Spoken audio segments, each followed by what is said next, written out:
Listo, ya está grabando. Bueno, entonces empezamos. Eh, Hace un ratito estábamos hablando con Jero cuáles eran los fundamentos de armar este grupo que salió ahí en el verano con los chicos del Hospital de la Comunidad. Y la idea era compartir un poquito los conocimientos, tratar de estudiar entre todos algo temas y poder distribuirlos y, no sé, desmenuzarlos y ir aprendiendo.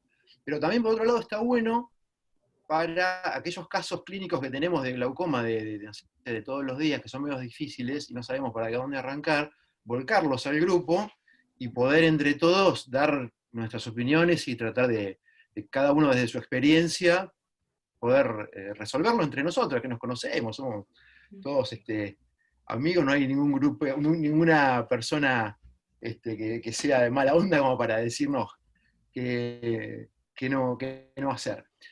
Eh, lo íbamos a hacer presencial, pero dado la pandemia no pudimos, así que lo vamos a tratar de hacer ahora virtual y después cuando podamos arrancar con lo presencial. Y bueno, yo quiero agradecer fundamentalmente al presidente de la Asociación Marplatense de Oftalmología que nos da el espacio Daniel Sabela, nos brinda el Zoom para que podamos hacerlo, así que sumamente agradecidos.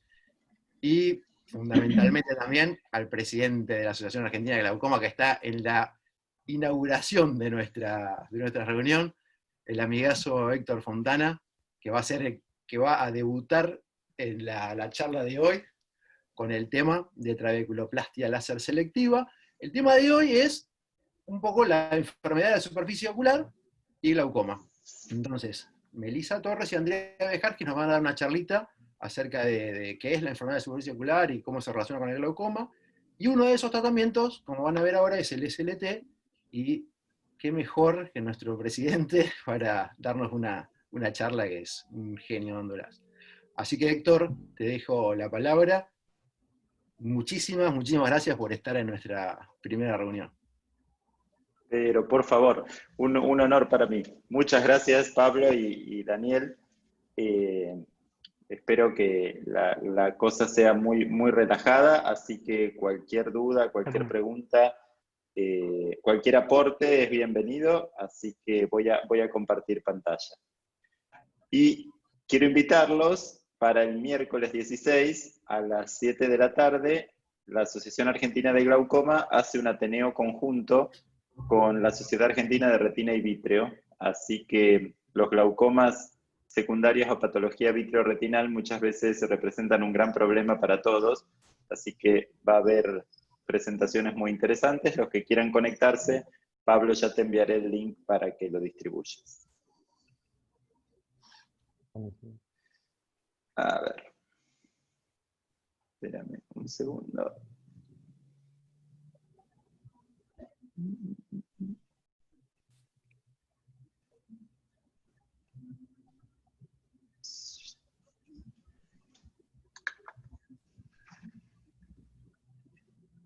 Espérame un segundo que ya estoy. Bueno, cerré la clase, muy bien.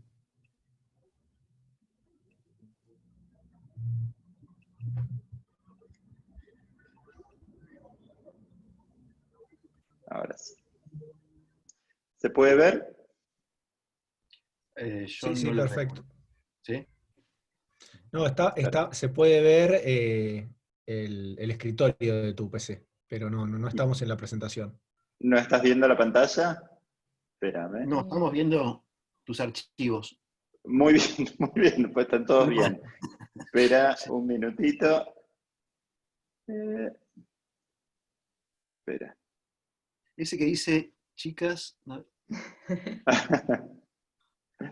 A ver, ahora. ¿Sigue sin verse? Sí, capaz que podés poner compartir, en vez de pantalla completa, compartir la pantalla de la presentación. No, espera, voy a salir un segundo.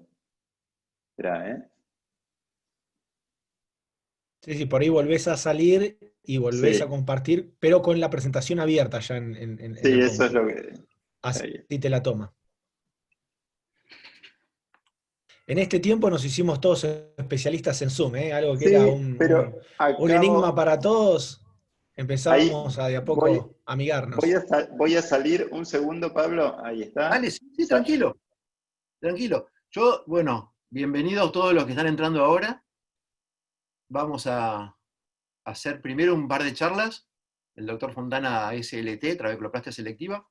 Después las chicas compartieron, Melissa Torres y Andrea Bejarski, el tema de enfermedad de superficie ocular y glaucoma. Y después vamos a tener 2 casos clínicos con discusión. A ver qué haríamos para ponernos un poco en la tarea una de las tareas del grupo que va a ser, si surge un problema de glaucoma acá en el sudeste bonaerense, y poder tener un lugar donde charlar entre amigos, ¿qué haríamos?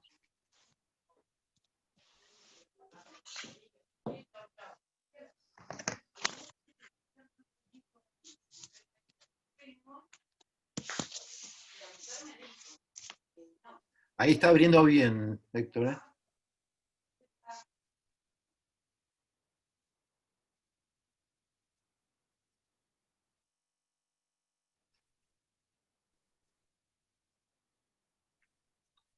Ahí se ve bien, Héctor, lo que no sé si ustedes lo escuchan, yo no lo escucho. Sí, ahí se ve bien, pero no sé si estás con audio. No, tiene el micrófono desactivado. Ahí está, ahí ahora se va a escuchar. ¿Ahí se escucha? Ahí se escucha perfecto. Perfecto. Perfecto. Bueno, disculpen los inconvenientes, no sé qué toqué. Cuando probamos salí y se desactivó. A ver. Pero no te puedo creer.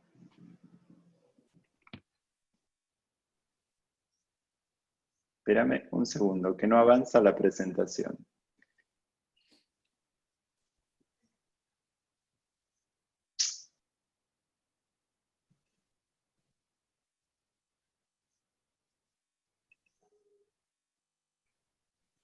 ¿Ahí ven? ¿Se puede ver? No. Oh, Si no, lo que podemos hacer es por ahí seguir con otro, que se la mandes a alguien la presentación y la tratamos de compartir desde otra máquina. Porque a veces, viste... Aguardame un segundo. No sé qué pasa porque mira que... Ahí se desconectó. Debe tener mala conexión a internet. Ese es el problema. Pero bueno, como vos quieras, Pablo, Bueno, si querés... A ver, si no entro ahora. Las chicas, Melissa y Andrea, ¿quieren empezar? Dale. Bueno, no sé cómo se habían distribuido, ¿quién empezaba? Empezaba primero Melissa, pero me parece que tiene también el micrófono desactivado. Sí, Meli, activate el micrófono. ¿Ahí me escuchan? Perfecto. ¿Ahí? Sí, Sí. perfecto. Ponete compartir entonces y vas a ser la protagonista ahora. A ver si es esta. Se me escribir, mientras. ¿Ahí se ve? Ahí se ve perfecto. Perfecto. Bueno, empiezo entonces. Bueno, yo voy a hablar de la importancia de la evaluación de la superficie ocular en los pacientes con glaucoma, junto con Andrea.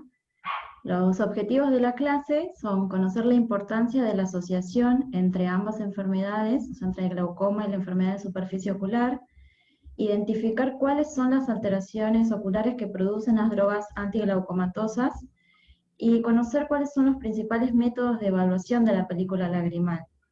¿Sí? Como algunos datos estadísticos, sabemos que ambas patologías, tanto la enfermedad de superficie ocular y el glaucoma, son mucho más frecuentes en personas de mayor edad. Casi un 60% de los pacientes con glaucoma tienen algún grado de enfermedad de superficie ocular.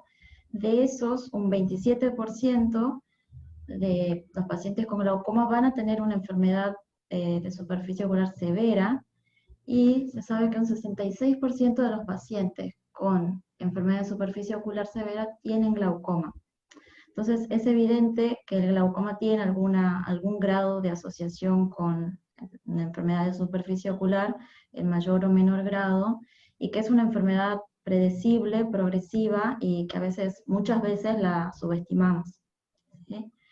¿Qué es el ojo seco? Es una enfermedad multifactorial de la superficie ocular caracterizada por la pérdida de la homeostasis de la película lagrimal, que se acompaña de síntomas oculares en los que la inestabilidad de la película lagrimal, la hiperosmolaridad, la inflamación y el daño de la superficie ocular y anomalías sensoriales juegan papeles etiológicos, ¿sí?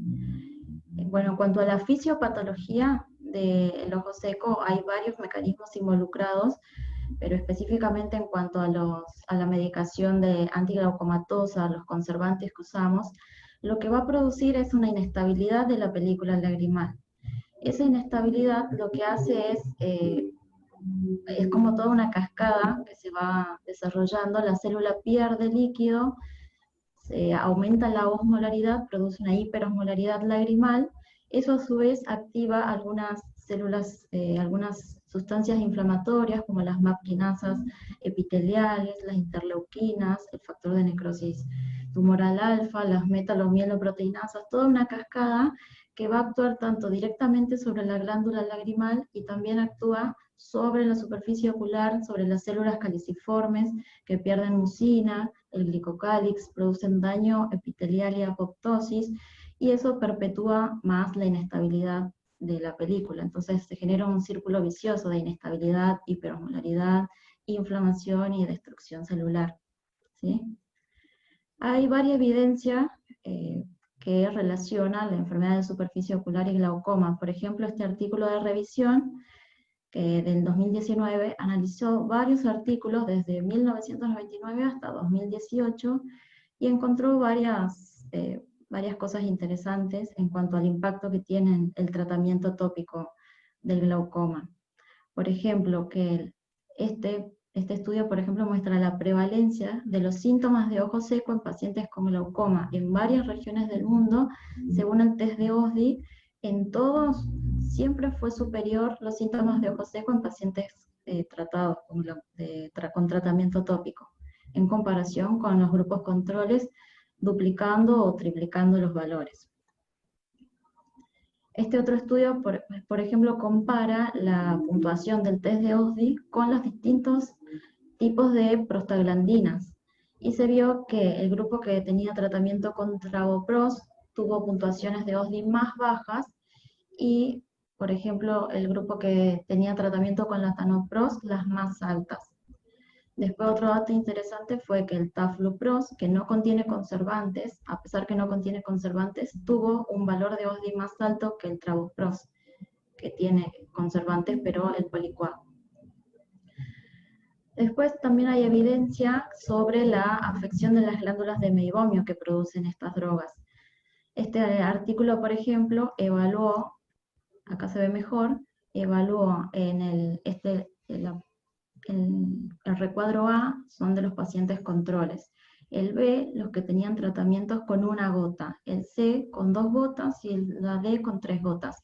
Y se vio cómo afecta la calidad de las células epiteliales, esto es bajo microscopía confocal, cómo se vio el borde palpebral. Cómo están afectadas las células epiteliales, pierden su forma, el tamaño, y también el orificio de las glándulas está más dilatado. También se vio que tenían peores resultados los pacientes que usaban prostaglandinas con preservantes. Este es otro estudio también que muestra cómo afecta las glándulas de meibomio, todo el borde palpebral, el Meibo score también, la calidad del meibum y la capa lipídica también, cómo se altera más en los pacientes que están bajo tratamiento crónico. Y también otro estudio interesante que muestra que las drogas antiglaucomatosas también afectan la densidad de la capa de fibras nerviosas subbasales, donde está disminuida en los pacientes que usan tratamiento tópico.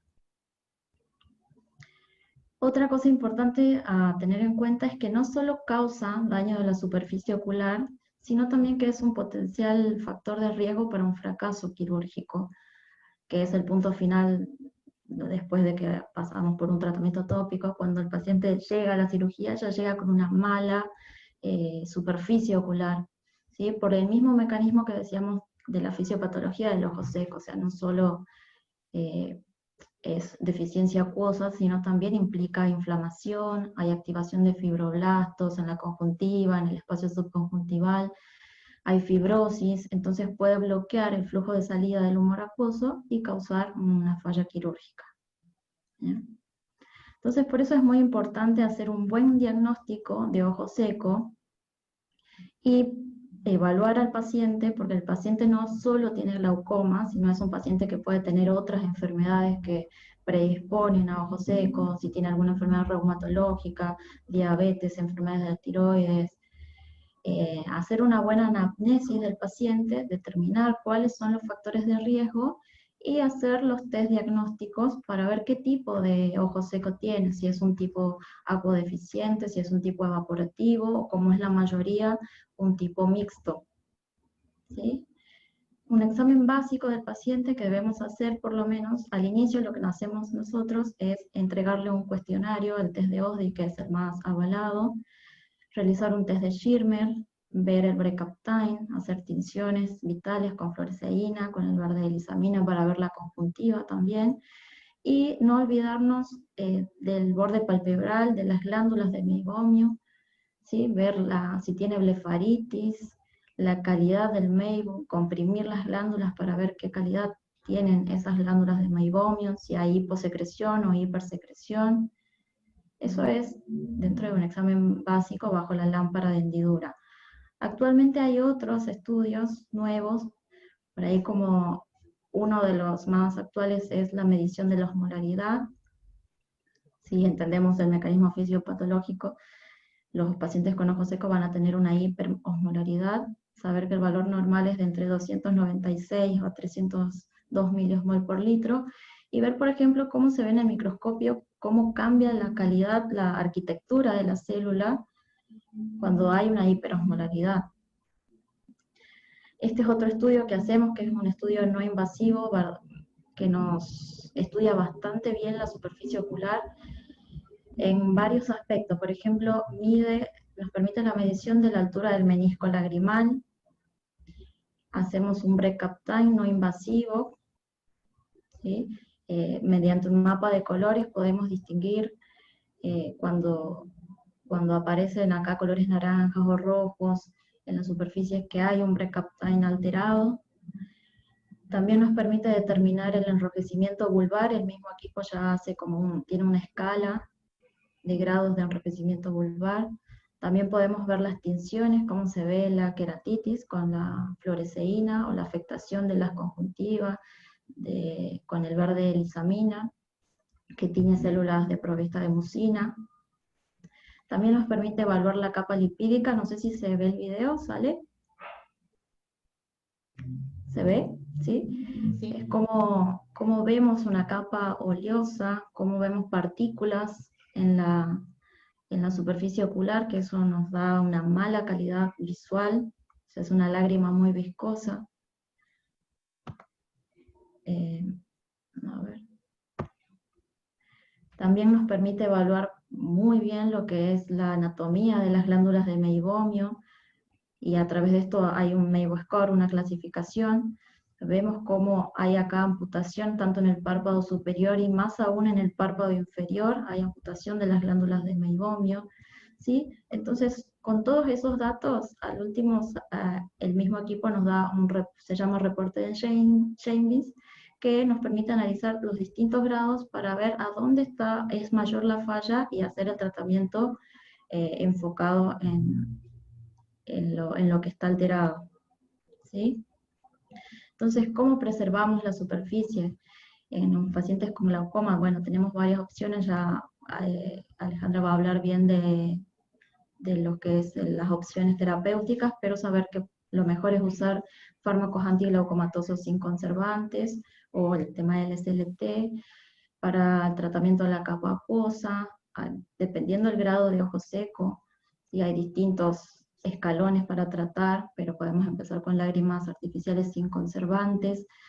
El tratamiento de la capa lipídica, también hay varios tratamientos. Lo más nuevo que estamos haciendo es el tratamiento con luz pulsada, que anda muy bien en la difusión de las glándulas de meibomio, ¿sí?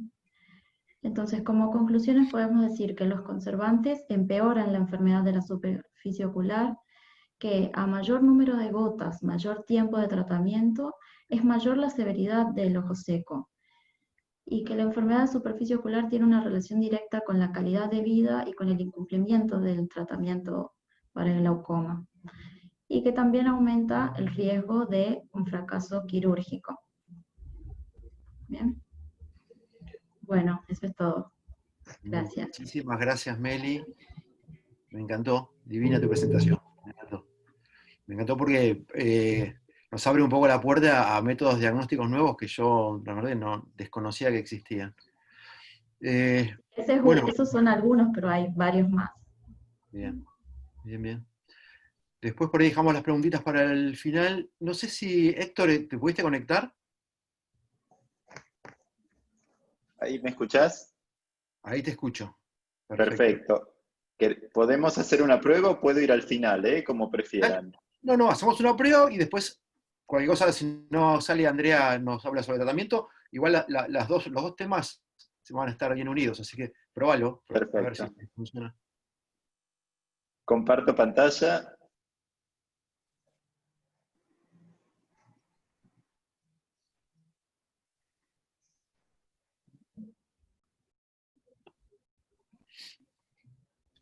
¿Se ve? Se ve y se escucha. Bien. Perfecto. Ahí está. Bueno, de nuevo muchas gracias por invitarme y disculpen el inconveniente. La trabeculoplastia selectiva en realidad fue descrita hace bastante tiempo, ya en el año 1995 aproximadamente. Marc Latina introdujo este nuevo término, selectiva, para definir a un nuevo procedimiento que en realidad era la modificación de algo que venía haciéndose para el tratamiento del glaucoma, que era la trabeculoplastia con láser de argón convencional. En el año 2001 es aceptada, es aprobada por la FDA para el tratamiento del glaucoma de ángulo abierto fundamentalmente, y está basada en el uso de un láser de doble frecuencia perteneciente al grupo de los Nd:YAG, que lo que hace es utilizar una longitud de onda de aproximadamente 532 nanómetros para tratar específicamente un sector del área trabecular que es específicamente aquellas células que presentan melanina intracelular, es decir, trata específicamente una población de células de trabeculado, en este caso las células pigmentadas, sin tener ningún otro efecto sobre las células adyacentes que son las no pigmentadas. Por eso se la define con el nombre de trabeculoplastia selectiva. Lo hace utilizando este láser que mencioné durante un tiempo aproximado de 3 nanosegundos, y lo que busca, más allá de generar un daño térmico, como lo hacía la trabeculoplastia convencional, lo que busca aquí es activar al sistema inmune local, que implica la activación de linfocitos con la liberación de citoquinas, y los macrófagos que se encuentran rodeando a las células endoteliales, de manera tal que éstas se encarguen de llevar a cabo una limpieza selectiva del área que generaría una disminución a la resistencia del flujo de salida de humor acuoso y en consecuencia a una reducción de la presión intraocular. Lo que nosotros por lo general, en términos coloquiales, le explicamos al paciente cuando le explicamos el funcionamiento de la trabeculoplastia selectiva, les decimos que lo que buscamos es generar la activación del sistema propio de limpieza de manera tal de poder disminuir esa oclusión que tiene del sistema de drenaje para que el líquido salga más fácilmente y en consecuencia eso le disminuya la presión intraocular.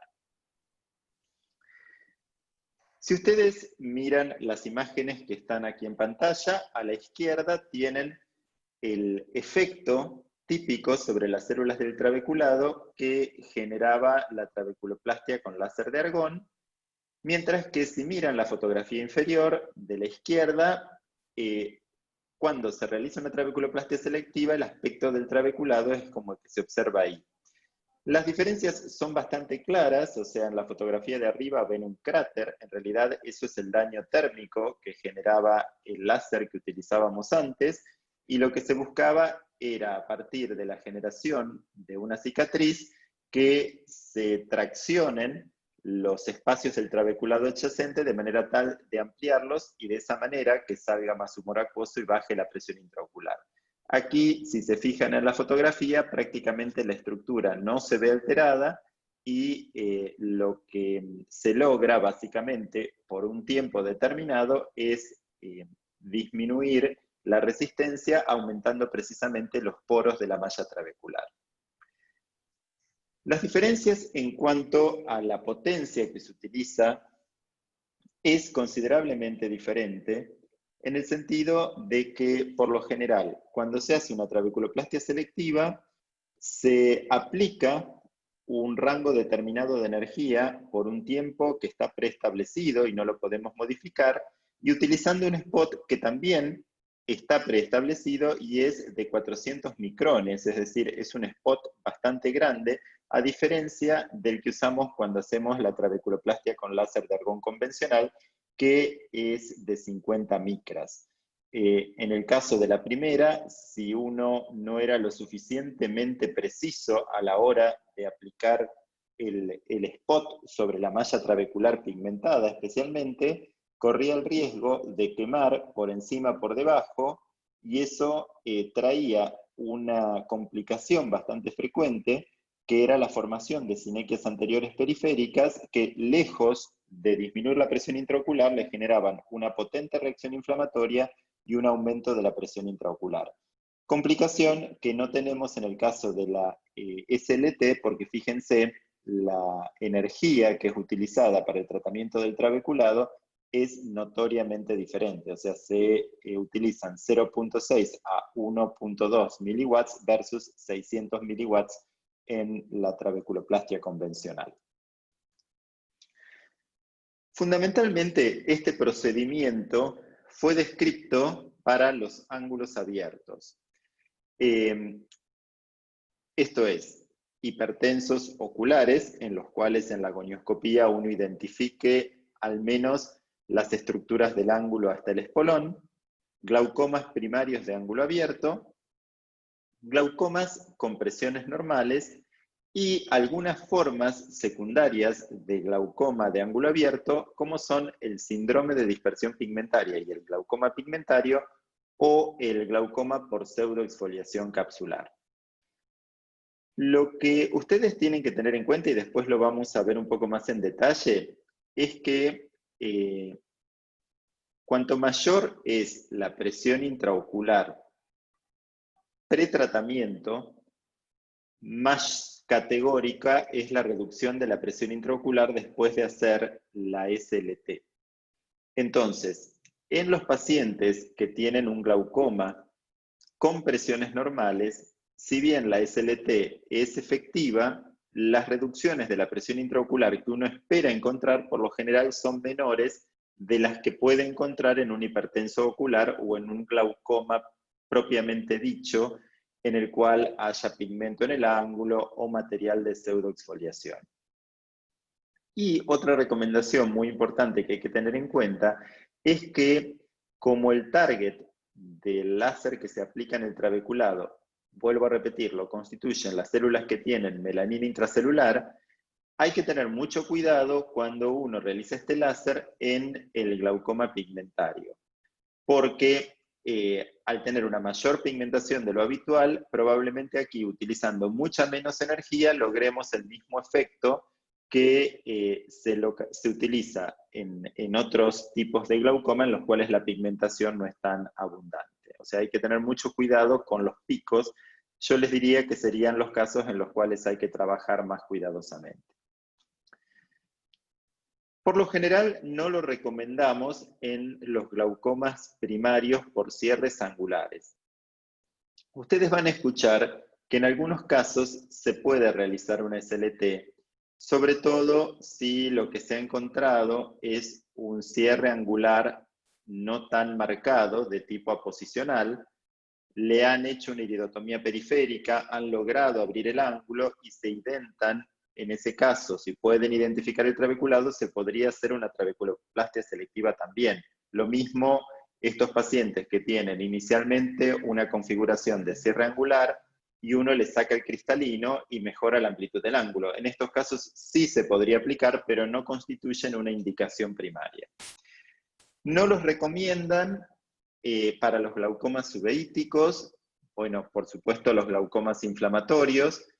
Si hay algún tipo de opacidad de medios, como por ejemplo una opacidad corneal que dificulte la visualización del ángulo, la trabeculoplastia selectiva no sería una buena opción. Y hay algunas contraindicaciones relativas. Por ejemplo, en aquellos pacientes que han sufrido un traumatismo y tienen un retroceso angular, hay quienes dicen que se puede hacer en las porciones del ángulo en las cuales no ha ocurrido el retroceso, y en esos casos, si uno requiere reducciones pequeñas, tal vez puede ayudar, cosa que no es común en los retrocesos angulares. Y otros dicen que en menores de 40 años la indicación es discutible, sobre todo porque se sospecha que en la mayoría de los casos son glaucomas que están asociados a alguna anomalía congénita, probablemente defectos en el desarrollo, entonces tal vez la trabeculoplastia selectiva no tenga el efecto que uno esperaría encontrar en ángulos abiertos en pacientes, por ejemplo, mayores de 50 años. En términos generales, se dice que el porcentaje de reducción esperable oscila entre un 20 y un 30%. La mayoría de los estudios multicéntricos lo que se proponen como objetivo es lograr una reducción de por lo menos el 20% con respecto al valor basal de presión, pero se estima que tiene un porcentaje de reducción similar al de una prostaglandina, o sea que puede llegar a ser de hasta un 30%. Tiene una gran efectividad cuando da resultado a lo largo del primer año, y yo les diría a la mitad del segundo. La efectividad puede llegar a ser de entre un 80 y un 90%, pero un detalle que tienen que tener en cuenta es que esa efectividad va atenuándose a lo largo del tiempo, razón por la cual no constituye un tratamiento definitivo.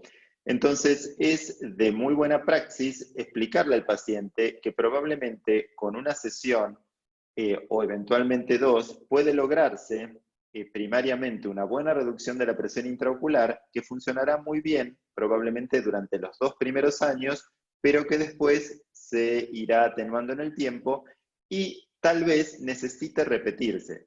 Esta es otra gran diferencia que presenta con respecto a la trabeculoplastia convencional. La trabeculoplastia con láser de argón, precisamente por el mecanismo de acción que tiene, tenía la contra que una vez tratada una porción del trabeculado, ese mismo sector no podía volver a ser tratado. En estos casos, en el caso de la trabeculoplastia selectiva, si el tratamiento fue efectivo, puede repetirse y probablemente pueda lograrse una reducción de la presión intraocular similar a la que se obtuvo la primera vez que se realizó el procedimiento. La preparación es bastante sencilla. Particularmente nosotros en el Hospital Santa Lucía o en mi consultorio solicitamos que el paciente firme un consentimiento informado. Es importante recalcar que no se trata de una cirugía con láser, no es algo que se haga en quirófano, pero que requiere la autorización del paciente. Yo cuando el paciente se refiere livianamente al procedimiento, como usted me hizo esta cirugía con láser, en general los corrijo y les digo, no fue una cirugía con láser, fue un procedimiento con láser que requiere que usted firme un consentimiento también, pero no necesita ni prequirúrgico, ni entrar a quirófano, ni nada por el estilo. Generalmente se coloca una gota de brimonidina que puede colocarse antes de hacer el procedimiento o inmediatamente después. Yo prefiero colocar una gota de brimonidina inmediatamente previo al procedimiento o 5 minutos antes. Y también en algunos casos en los cuales la observación del trabeculado es dificultosa porque no estamos lo suficientemente cancheros con la visualización del ángulo o con la lámpara, colocar una gota de pilocarpina al 1% puede ayudar considerablemente. Es más, eso difiere mucho de la escuela y del tipo de trabajo que uno esté leyendo. Si leen estudios como el Light Study, muchos le colocan una gota de pilocarpina al 2%, 1 hora antes y media hora antes del procedimiento. Yo prefiero utilizar pilocarpina al 1% porque me ha pasado que con pilocarpina al 2% algunos pacientes hacen un dolor en la región supraorbitaria asociado al espasmo que produce la pilocarpina, y al paciente después no le sacamos de la cabeza que el dolor se lo causó el láser. Entonces, con la pilocarpina al 1%, la verdad no he tenido alta frecuencia de presentación de ese dolor, y el efecto sobre el cierre pupilar y la visualización del ángulo lo logro perfectamente. Y por supuesto, proparacaína tópica, porque se utiliza una lente que tiene determinadas características. Yo uso la lente de Latina, que fue la que describió quien diseñó este tipo de procedimiento, que tiene un espejo angulado que me permite ver perfectamente el ángulo, y ya no en las actuales, pero en las primeras que se vendían, tenía hasta una grilla marcada que eran los lugares donde uno tenía que aplicar el spot de láser correspondiente. Entonces, si uno no estaba lo suficientemente canchero como para dejar un spot de separación entre uno y otro, esa lente ayudaba mucho. Pero en realidad se puede hacer la trabeculoplastia selectiva con cualquier tipo de lente que sea apta para procedimientos láser en las cuales se vea adecuadamente el trabeculado. Como les dije antes, el spot que se utiliza acá es grande, son 400 micras, y prácticamente cubre todo el trabeculado y lo sobrepasa. Yo les diría que es muy difícil errarle al trabeculado aplicando adecuadamente el spot, que es una luz roja, sobre el área a tratar. Y la distancia entre los spots puede ser o uno al lado del otro, o dejando un espacio que puede ser similar a la distancia de medio spot o un spot entre uno y otro.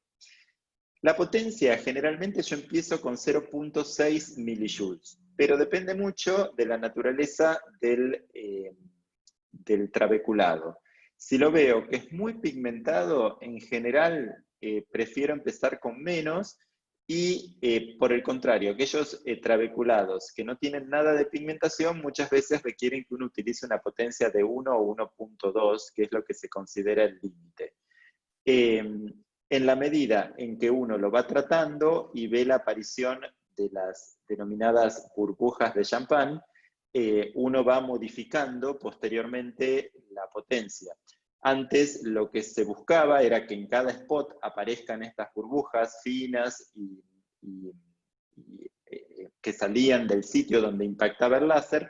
Ahora lo que se aconseja es que en lo posible, cuando uno vea la aparición de estas burbujas, baje un poco la intensidad y esté pendiente de que aparezcan, pero que no se distribuyan por toda la cámara anterior, sino que queden limitadas al área que es tratada. Los protocolos de tratamiento pueden ser variables de acuerdo al centro donde se ejecuten.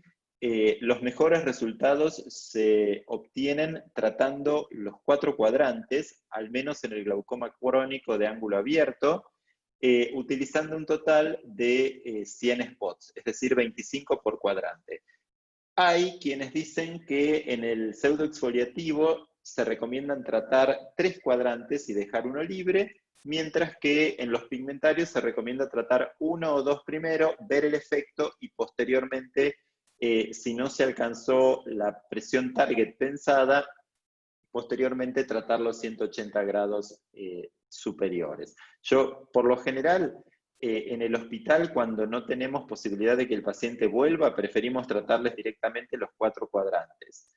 Otras veces, si uno necesita que la presión intraocular se reduzca, pero no tanto, puede hacerle un tratamiento de los 180 grados inferiores primero, y después, dependiendo del resultado, puede hacer una sesión, una segunda sesión, tratando los 180 grados superiores. Eso depende mucho de las necesidades de descenso de la presión ocular, de si el paciente está a tiro del sitio donde uno lo trata y puede volver a controlarse frecuentemente, y por supuesto de las necesidades de reducción en relación al nervio óptico y al campo visual que presenta. Este es un trabajo paradigmático que en cierta forma cambió el papel que tiene la trabeculoplastia selectiva en el algoritmo del tratamiento del glaucoma, al menos del glaucoma de ángulo abierto. Es el Light Study, que lo que propuso es comparar el resultado de tratar una hipertensión ocular o un glaucoma con trabeculoplastia selectiva como primera opción versus el tratamiento médico basado en una prostaglandina. Es un estudio que se realizó en el Reino Unido y que ya terminó hace un tiempo, que lo que hizo fue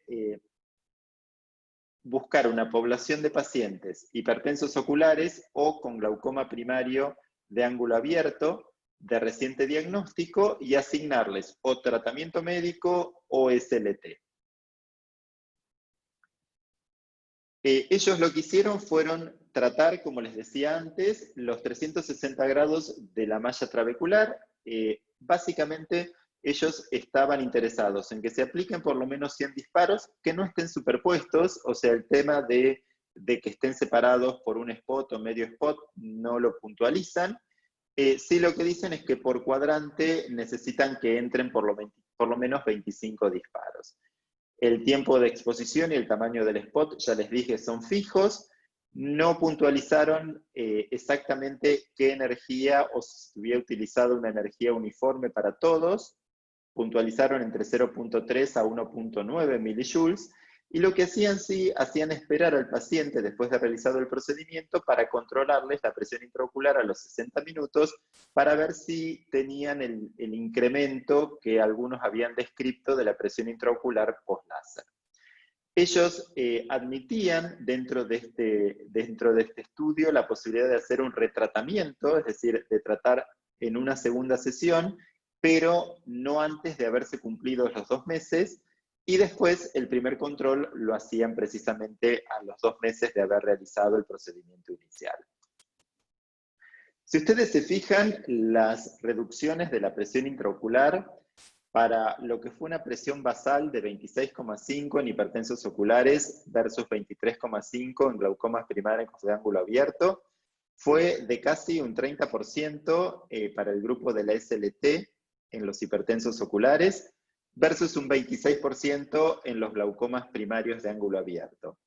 Y el tratamiento médico redujo aproximadamente un 27,9% en los 2 grupos, utilizando una sola droga casi en el 99% de los casos, versus un 0.7% de los pacientes en los cuales el tratamiento médico era realizado con 2 drogas. Entonces, los resultados fueron muy alentadores, sobre todo después de 3 años de seguimiento, porque aproximadamente al cabo de 3 años de seguimiento, el 75% de los pacientes estaban libres de medicación y sin progresión, y porque casi el 60% de los pacientes habían requerido solamente una única sesión de SLT. El factor predictor más importante para definir éxito era precisamente el valor de presión intraocular pre-SLT. Si ustedes se acuerdan, al principio les dije que cuanto más alta es la presión intraocular inicial, más abrumador es la caída de la presión intraocular después de hacer la SLT, pero esto es bastante común a todos los procedimientos que se utilizan para tratar glaucomas. Entonces, siguiendo con este estudio, los autores concluyeron que, evidenciando que los porcentajes de reducción que se obtenían utilizando la SLT como tratamiento inicial versus el tratamiento médico, los resultados avalaban la posibilidad de que el SLT fuera ofrecido como primera línea de tratamiento para glaucomas de ángulo abierto e hipertensos oculares, lo cual cambió los algoritmos, vos me dirás, Pablo, cómo lo hacen ustedes, de tratamiento inicial. Uno tenía puesto el chip de que automáticamente cuando comenzaba el tratamiento de los pacientes con glaucoma o hipertensos oculares que requerían medicación, directamente se iba al tratamiento con una monodroga dentro de las 5 drogas de primera línea que teníamos. Hoy la posibilidad de ver todo el efecto que tiene sobre la conjuntiva el uso de drogas o múltiples drogas versus la posibilidad de hacerle un tratamiento con láser y que ese tratamiento pueda llegar a durarle hasta casi 2 años, nos abre una puerta más que nos deja la medicación como una segunda opción o como un as en la manga para aquellos casos en los cuales el tratamiento con láser no fue efectivo. Y para ir ya terminando, la otra gran duda que se planteó es si darles o no antiinflamatorios a estos pacientes después del procedimiento con láser. Si uno toma en cuenta la hipótesis de que con este láser se activa el sistema inmune del individuo y esto genera la liberación de citoquinas y macrófagos que se comen los detritos celulares que tapan el trabeculado, uno podría pensar que si da un antiinflamatorio lo que inhibe es esa respuesta antiinflamatoria y en consecuencia fracasaría el procedimiento.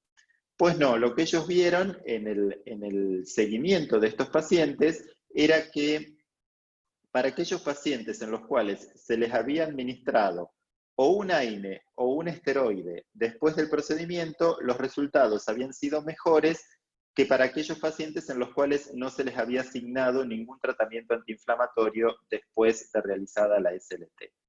Desde entonces yo prefiero utilizar un AINE, no utilizo corticoides después de hacer una SLT y lo doy entre 2 a 4 veces por día, por 5 días y tengo buenos resultados, o sea, sigue funcionando y probablemente funcione mejor. Finalmente, el estudio LIGHT quizás fue el estudio más paradigmático, el primero, el prospectivo, el que abrió las puertas para todas estas conclusiones, pero hace poco también en el Journal of Glaucoma se presentaron los resultados de un estudio con trabeculoplastia selectiva llevado a cabo en Lausanne, y ellos encontraron muchas similitudes con los resultados del LIGHT Study, habiéndolos tratado también a casi todos en los 360 grados versus algunos pacientes en los cuales habían tratado al principio 180 o 90 si consideraban que iba a tener algún incremento o pico que pudiera afectar la agudeza visual. Ellos encontraron que los mejores predictores también eran el valor de presión intraocular inicial y tuvieron mejores resultados en los varones que en las mujeres en términos de eficacia, lo cual no deja de ser una sorpresa porque por lo general la mayoría de los resultados siempre son mejores en el sexo femenino que en el masculino, pero esto fue una variable interviniente que vale la pena que sea destacada también. Bueno, esto es todo con respecto a la trabeculoplastia selectiva, o sea, me parece que las preguntas, si quieren, las hacemos al final. Espero haber sido claro. Cualquier cosa me dicen, o sea, yo voy a estar acá, así que todas las dudas que haya las podemos responder, pero ustedes ahí son grandes expertos también, así que me parece que no hay mucho para aclarar. Muchas gracias, Pablo, y gracias a todos. Gracias a vos, Héctor, y espectacular, y diste una puerta de entrada para tratar de cambiar entre todos ese paradigma que tenemos siempre de tratamiento médico primero, luego tratamiento con láser, porque probablemente seamos nosotros los médicos los responsables de todavía no cambiar, de no dar ese salto. No sé por qué, tenemos miedo, pero viste en todas las charlas que hablan los glaucomatólogos, si se les plantea qué tratamiento harían entre gota o SLT, la mayoría se haría un SLT. Y eso no lo aplicamos con nuestros pacientes. Entonces, bueno, estas charlas como nos venís a dar vos nos viene bárbaro para tratar de empezar a cambiar eso. Yo creo que el aporte de evidencia hizo que uno esté más convencido y en el momento de darle opciones al paciente también sea más convincente. Ya cuando uno tiene la posibilidad de haber hecho muchas, de ver los resultados, de ver la calidad de vida que no se le afecta en nada al paciente, uno puede ser más vehemente a la hora de vender determinado tratamiento. sobre todo si uno ve también lo que mostraban Melissa, sobre todo antes de las alteraciones que puede tener en la superficie ocular o de los efectos colaterales que tienen determinadas drogas, que son buenísimas y nadie dice que no deba usarse en el tratamiento del glaucoma. Pero esto muchas veces nos da una opción más para retrasar lo que es el tratamiento médico propiamente dicho. Así como la aparición de determinadas cirugías mínimamente invasivas hicieron que se retrase la indicación de una trabeculectomía, tal vez la aparición de estos resultados de la trabeculoplastia selectiva hacen que uno, para aquellos pacientes que requieren una sola droga, retrase un poco más el comienzo del tratamiento médico. Muchísimas gracias, Héctor. Y aparte le das justo el pie a Andrea Bejarsky, que nos va a hablar de justamente el efecto de las drogas sobre la superficie ocular. Así que, bueno, Andrea, desde Tandil, bienvenida al grupo. Bueno, muchas gracias. Bienvenida, Andrea. Muchas gracias. ¿Puedo compartir pantalla ya? Sí. Dale.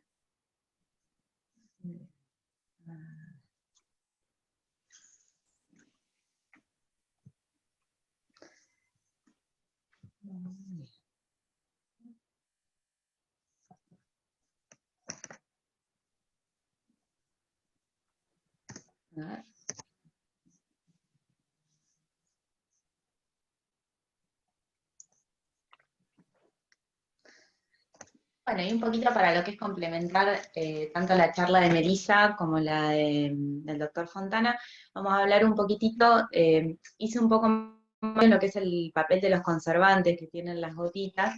Voy a hacer una introducción, más que nada para remarcar que el tratamiento crónico con los que son los colirios antileucomatosos causan o pueden agravar ya un ojo seco si lo presentaba previamente el paciente.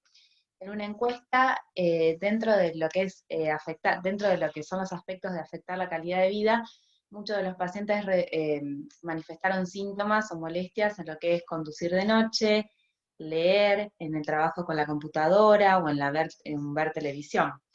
Recordamos que todas estas alteraciones que puede traer el tratamiento disminuyen la adhesión por parte del paciente y podemos llegar a ver un mal cumplimiento o un abandono del mismo cercano al 30%. Los síntomas más comunes que refieren los pacientes son disminución de la agudeza visual, de la sensibilidad al contraste, sensación de cuerpo extraño, ojos cansados. Y también recordar la frecuencia que tiene el ojo seco asociado a lo que es la población de glaucoma, que la podemos encontrar de 6 a 8 veces más frecuente que en una población que no use gotitas para lo que es disminuir la presión. Hay distintos tipos de conservantes, existen los mercuriales, que generalmente actualmente ya están en desuso por reacciones de hipersensibilidad retardada que traían. También están las biguanidas, los agentes quelantes, y me voy a especializar un poquito más, a hablar un poquito más en detalle de lo que es el amonio cuaternario, especialmente el cloruro de benzalconio, que es actualmente el más utilizado y el más tóxico. ¿Por qué es el más utilizado? Porque se vio que es el que mayor estabilidad tiene, ¿sí? Y además de mayor estabilidad tiene muy buen efecto de propiedad antimicrobiana, ¿sí? Y también tiene un largo periodo de validez dentro de lo que es la gotita, ¿sí? Pero trae algunas consecuencias a un mediano y a largo plazo de tratamiento. ¿Por qué? Por la acción que tiene. Tiene un mecanismo de acción tensoactivo, entonces, ¿qué es lo que hace? Se une a las membranas de las células y crean canales de abertura para el paso de sustancias intracelulares, y eso hace que la célula, empiece a perder, dentro de su citoplasma, empieza a perder lo que es su función. También se ha visto que pueden alterar las uniones intercelulares. Los efectos adversos oculares de la terapia a mediano o a largo plazo con cloruro de benzalconio, dentro de los más importantes está la inestabilidad de la película lagrimal, la metaplasia escamosa, la apostosis celular, que en concentraciones mayores se puede haber incluso necrosis celular, y el estrés oxidativo que genera, que también conlleva a la hiperosmolaridad y a la cascada inflamatoria. También se puede ver como efecto adverso disminución de la densidad de células caliciformes y fibrosis subconjuntival, que nos puede llevar como un efecto adverso deseado muy severo al pseudopenfigoide, y también es lo que está relacionado con la falla futura de lo que son las cirugías filtrantes en ese paciente. Estos son dos estudios. Baldwin es un autor que tiene mucho publicado sobre lo que es ojo seco y glaucoma. En el primer estudio habla más que nada, explica más que nada todo lo que son los síntomas y todas las alteraciones que se ven en una persona que usa a largo plazo gotitas antiglaucomatosas. Y en el otro estudio, la mayor conclusión que sacó, que es lo que hizo el segundo estudio, estudió cerca de, no me acuerdo si eran 10 o 14 conservantes distintos, y de todos esos conservantes, lo que notó es que el cloruro de benzalconio es el que mayor alteraba la integridad de las membranas celulares, y el que mayor producción de peróxido de oxígeno, o sea, lo que mayor toxicidad le generaba a las células dentro de todos los conservantes. Todo esto lo encontró en una concentración de cloruro de benzalconio al 0,005. Generalmente las gotas que nosotros utilizamos en el mercado tienen una concentración del doble o el cuádruple, de 0,1 o 0,2. Entonces, eso es algo a tener en cuenta. Y este es otro artículo que explicaba bien cuál era los cambios que se daban en el perfil celular subconjuntival que podían llevar a un fracaso en las cirugías filtrantes. Cambios que nos podemos llegar a encontrar a nivel celular de lo que es de la terapia crónica con conservantes, por ejemplo, en esta tinción con eosinofilia, podemos ver cambios, poner de manifiesto cambios inflamatorios en el corion y en el epitelio, generalmente ver células de Langerhans, macrófagos, linfocitos en las capas más superficiales del epitelio, con otro tipo de tinción, que es el tricómico nemazo, que generalmente pone de manifiesto las fibras reticulares o lo que es el colágeno. Vemos lo que son las lesiones fibrosas cicatrizales por aumento de la densidad de fibroblastos subepiteliales. Y otro tipo de coloración, que es GIEMSA, que pone más que nada de manifiesto lo que es los núcleos, encontramos las reacciones inflamatorias por las células, ¿sí? Y la reparación tisular que se puede encontrar. Uno de los efectos más severos que podemos tener con la terapia crónica es el pseudopenfigoide, que el mismo encontramos cambios inflamatorios similares al penfigoide, pero con la inmunohistoquímica negativa. En uno de los estudios de Baldwin se encontró relación entre el grado de inflamación determinado mediante la expresión de antígenos HLA-DR y la apoptosis celular de células epiteliales de la conjuntiva de pacientes glaucomatosos. Y en algunos casos del pseudopenfigoide se encontró depósitos de inmunoglobulina A. Esta es una paciente que después de 5 años de tratamiento con antiglaucomatosos desarrolló un pseudopenfigoide en el que se ve perfectamente la fibrosis conjuntival. Se le retiró el tratamiento, se la dejó un tiempo sin tratamiento y después se volvió a tratar con lo que son gotitas sin conservantes y bueno, reaccionó bien. Este es un estudio en el que vieron a 8 pacientes mujeres mayores de 70 años que desarrollaron pseudopenfigoide después de lo que es el tratamiento clónico con glaucoma, y lo que mostraban era la relación entre la cantidad, la cronicidad del tiempo y la cantidad de gotas que utilizaban para poder desarrollar este efecto adverso. Cuando tenemos un pseudopenfigoide, ¿qué se puede hacer? Generalmente se suspende el tratamiento mínimo durante un mes. Hay estudios que lo suspenden de 8 a 12 semanas. Si son casos muy severos de glaucoma, se puede utilizar acetazolamida para bajar un poco la presión intraocular. Hay que estudiar muy bien la superficie ocular, ver la osmolaridad, la selectología por impresión y demás. Y después se reinstaura el tratamiento de forma secuencial, tratando de rotar los productos y cambiar los conservantes. Si la inflamación vuelve, se puede plantear una biopsia de la conjuntiva y también el tratamiento con ciclosporina local. ¿Qué alternativas tenemos entonces a lo que son las gotas con conservantes? Podemos dar, hay en el mercado colirios con nuevos conservantes, hay colirios sin conservantes, disponemos del SLT y también de dispositivos de liberación prolongada. En cuanto a lo que es el SLT y los dispositivos de liberación prolongada, no voy a hacer hincapié, solamente los quiero nombrar, porque por ahí el foco de lo que es la clase era más que nada para el colirio, ¿sí? En cuanto a los colirios con nuevos conservantes, tenemos distintos conservantes. Por ejemplo, el poliquad es un conservante que está dentro de la familia del amonio cuaternario, pero es una molécula más grande que cloruro de benzalconio, entonces no es asimilada por las células epiteliales, entonces no tendría efecto citotóxico a nivel humano, pero sigue teniendo igual eficacia contra los microorganismos. Ese es un tipo de nuevo conservante. Después, lo que es el Sobsia y el Purit, tienen los dos el mismo mecanismo de acción, que es una acción oxidante, o son de tipo oxidantes, que ¿qué es lo que hacen? Una vez que ingresan a las células, generan peróxido de oxígeno, y generan todo lo que son radicales libres, que bueno, todo lo que son los microorganismos, como no tienen enzimas, la citocromo oxidasa y las catalasas para desintegrar el peróxido de oxígeno, es el mecanismo por los que actúan sobre las bacterias. Los dos conservantes en dosis bajas a lo que es la célula humana no lo afecta, pero si son dosis muy altas o tienen mucha concentración, las que son las enzimas se saturan y pueden tener efectos adversos sobre las células epiteliales. Otro tipo de tratamiento que se puede plantear son las drogas sin conservantes, tanto las ampollas unidosis como los envases. Hay algunas drogas que tienen envases con una membrana, que en realidad la droga sí tiene conservantes, pero tienen una membrana que funciona como filtro, que es lo que se conoce, que está homologado como el sistema BAT. Para ver un poquito las gotas que tenemos en el mercado, voy a mostrar algunos ejemplos. Puse los precios porque, bueno, tengo muchos pacientes de PAMI o muchos pacientes que lo primero que te preguntan cuando le cambias el tratamiento o cuando inicias un tratamiento es el valor. Así que busqué y más o menos puse los precios, pero son anecdóticos para tenerlo en cuenta. Tanto el Duotrav como el Travatan usan el Poliquat, que acuérdense que era un derivado también de lo que es el amonio cuaternario, pero más grande.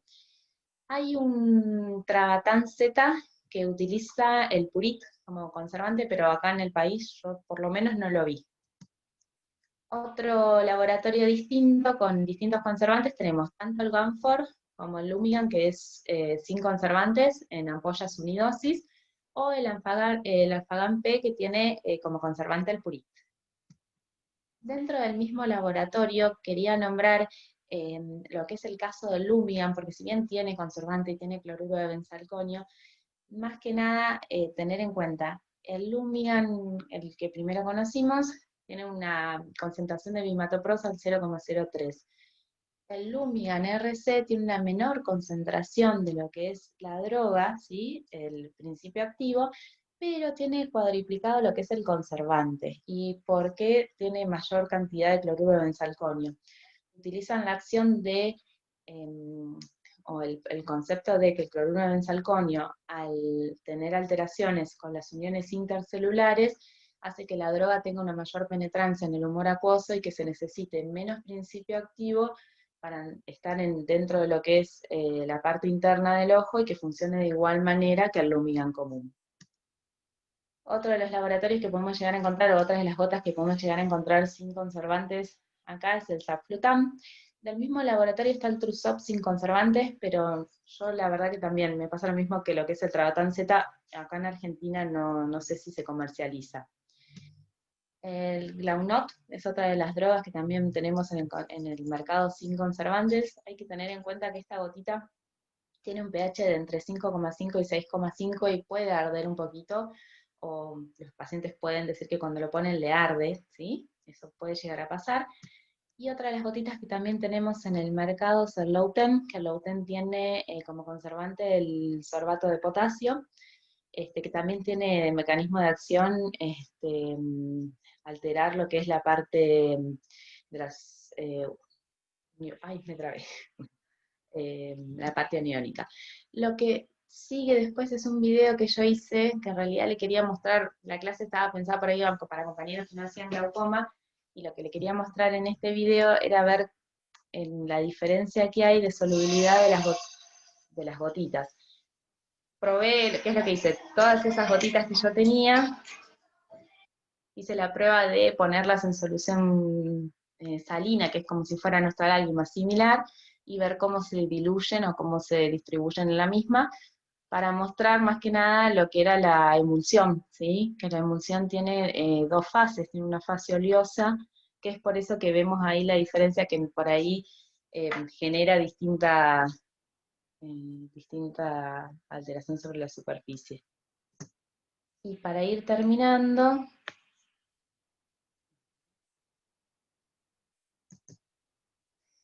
¿por qué si hay tantas alteraciones o vemos tantas complicaciones con lo que es el cloruro de benzalconio, ¿por qué se sigue utilizando?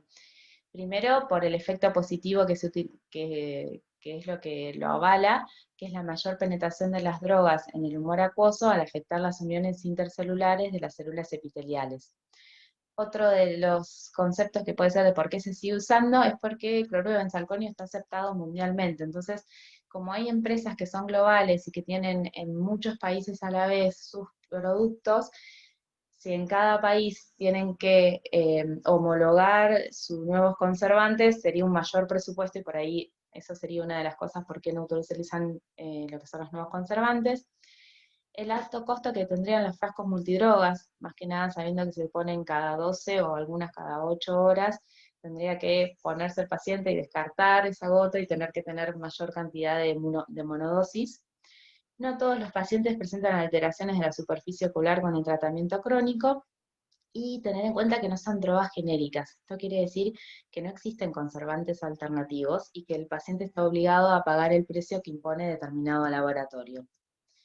Entonces, para recordar o para tener en cuenta todo lo que son las afectaciones de la superficie ocular, cómo afecta la calidad de vida y la calidad visual de los pacientes, siempre usar el cuestionario OSDI, poner fluoresceína, ver el BUT, poner la tensión de verde de lisamina y siempre ver el fin lagrimal antes del tonómetro, porque por ahí hay veces que la parte de la superficie del ojo no la tenemos en cuenta y nos focalizamos pura y exclusivamente en tomarle la presión al paciente y lo demás por ahí lo dejamos un poco más de lado. Tener en cuenta que si el paciente tiene un ojo seco previo al comienzo del tratamiento, evaluar gotas sin cloruro de benzalconio y siempre tener en cuenta como opción válida proponer el SLT en los que son glaucomas permitidos. Bueno, ya con eso terminaba la clase. Muchísimas gracias, Andrea. Me encantó, muy completa, muy original, me gustó el videíto. Muy bueno, muy, muy bueno. Y las tres charlas se complementan muchísimo entre sí. Si quieren, aprovechando que está Héctor acá y antes de pasar a los casos clínicos, ¿alguna pregunta para alguno de los tres disertantes que quieran hacernos? Ahí vi algunas escritas que las pueden leer. No sé si está Mayra por ahí en el grupo. Creo que ella había preguntado en el grupo de WhatsApp si, cuál es el seguimiento posterior al SLT, Héctor. ¿Cuál es tu conducta? ¿Cada cuánto lo controlás? ¿Cada cuánto haces las mediciones de la presión? Mira, en general, o sea, siempre que le hago el procedimiento, por lo general yo lo cito al día siguiente, por una cuestión obsesiva mía para ver si está todo bien, o por el paciente, porque si le digo que venga al mes, el paciente dice, pero ¿cómo no me controla mañana? En general, yo lo controlo al día siguiente y después lo controlo entre las 3 y 4 semanas de realizado el procedimiento, porque el efecto, digamos, se tiene más claramente al cabo de 21 o 28 días después de realizado. Fíjate que el Light Study no vuelve a tratarlos en caso de que requiera una segunda sesión antes de cumplirse los 2 meses de haber realizado la primera.